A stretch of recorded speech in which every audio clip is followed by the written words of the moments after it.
Welcome to the Get Digital Marketing Results podcast, where we give you information and actionable tips to grow your organization.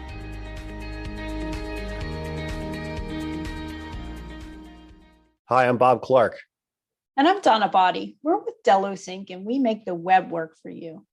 In today's Tech News Tuesday episode, we're talking about the videos that you're making and really why some people stop watching them.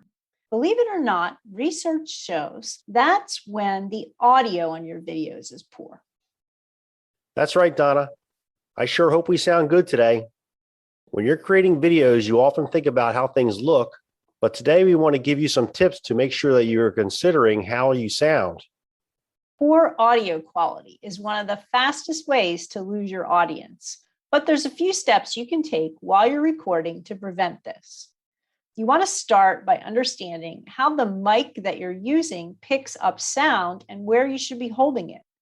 Some mics work in a single direction where others will pick up sound all around.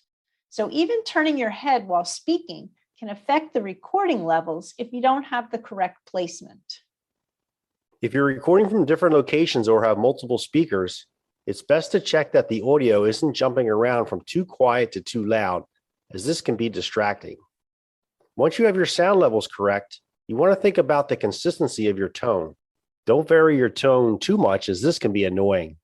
You don't want to be monotone, but a more even tone produces a much more pleasant listening experience overall. And try and get close to the mic, but not too close. A good rule is to extend your hand out, and the space between your thumb and your pinky finger is the optimal distance. If you get a lot of popping in your recording, you might want to use a windscreen. It's a trial and error process to start with, but once you have this set up, you should be good for the future as well. It's so important to be aware of your environment. While you may not always be in control of what's going on around you, there are things you can do to improve your recording space.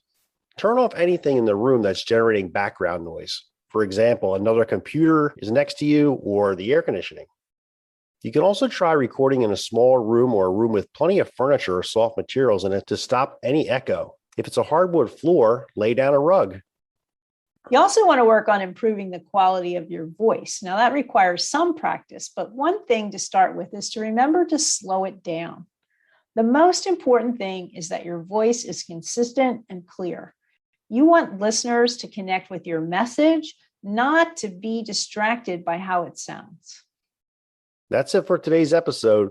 You can find a link to the TechSmith article on this topic and a transcript of today's podcast at delosinc.com/203.